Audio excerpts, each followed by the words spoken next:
In this video, we are going to talk about these Indian sculptures, their style and iconography, which basically consist of the post-Guptan art, that is, the Mathura and Gandhara school of art, which developed during the time of Kushana and mainly Kanishka. So, these sculptures, the development of Indian sculpture art during the post-Gupta period was really remarkable. Stone and metal sculptures abound during this time period, and the stone sculptures were primarily found on the walls and the pillars of temple which were built near royal patronage. They were made up of the icons as well as men and women from various walks of life. The temples were decorated with animal, trees, floral, and geometrical motifs. Metal sculptures were typically used to represent deities and which were much smaller than the stone sculptures. During the reign of Kushanas, two art forms were developed. One was Gandhara and other was Mathura. The Gandhara school of art was more Roman as it developed in the areas of the Afghanistan and northwestern region, and the Mathura art was indigenous and as it was developed in the India only and had no other foreign influence over it. So first talk about the Gandhara school of art. The Gandhara school of art was one of ancient India's most important school of art which was evolved during the reign of Kushana Emperor Kanishka. The Gandhara school of art arose from the fusion of these Greco-Roman and Indian ideas as well as the influence of other foreign traditions such as those from Chinese and Iran. The main theme of the Gandhara school of art was Lord Buddha and the Bodhisattva because it was closely associated with Mahayana Buddhism. Now remember, Kanishka was only the ruler during whose reign the Buddhism was divided into two sects, that was Mahayana and Hinayan. The historical background for this development of art. The Gandhara school of art arose in the modern day Peshawar and Afghanistan on Punjab's western boundaries. The Greek invaders brought the tradition of Greek and Roman sculptures with them, which affected the art of the India. As a result, the Gandhara school became known as the Greco-Indian school of art. Between 50 BC and 500 AD, the Gandhara school flourished into two periods. While the Gandhara school of art, these sculptures were made of bluish grey sandstone, and in Mathura, we find it is made up of mud and plaster. The Buddha and Bodhisattva iconography was based on the Greco-Roman pantheon. Now, the Gandhara sculptures have been discovered in Takshila, Afghanistan, and Buddhist literature also gives some scene of it. Then the places like Takshila, Peshawar, and northwestern part, these were only the prominent side of this school, and obviously it promotes the Mahayana Buddhism. The Buddhist themes were largely represented in Gandhara art. The Buddha's mother resembles an ancient matron. Then a Buddhist scene was created with the Apollo-like face, the image of Athena of Rome in Lahore, and there are many such things have been found, which gives us a Greek influence over the Indian art. In this style of art, the human body is sculpted in a realistic manner in these sculptures with considerable attention to realism and physical details, particularly in the depiction of muscles, mustaches, and other facial features. The portrayal of a broad fold lines in a unique trait that sets it apart from what has been discovered elsewhere in India, which clearly shows the influence of the Greek style of art.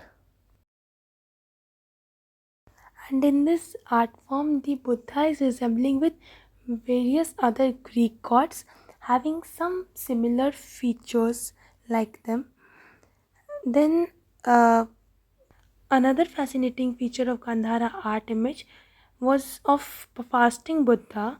The Gandhara artist depicts the figures of Maitreya with the vase in the left hand and Avalokiteshwar or Padmapani who holds a lotus.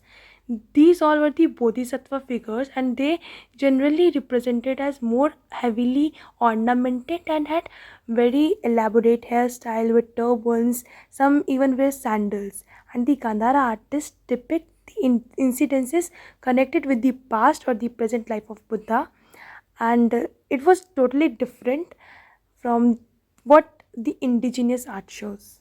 Here there is an image of Buddha with two uh, Padmapani and Vajrapani. Now, if we talk about the various mudras, the images of Buddha or the sculptures of Buddha have been found in various different mudras and position, which is also visible on the screen. The first is the Abhay Mudra, in which he is fearless. Then there is a Dhyan Mudra, in which he is meditating. Dharma Chakra Mudra, which is basically the preaching Buddha, and the Bhumi Sparsha Mudra, where he is calling the earth to witness the truth. So these are some mudras in which the sculptures have been found.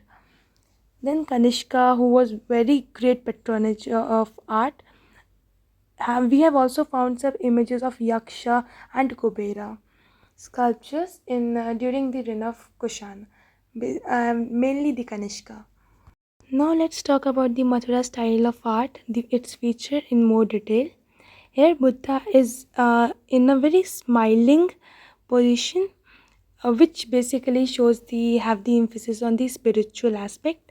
The Buddha is shown as the shaven head and shaven face.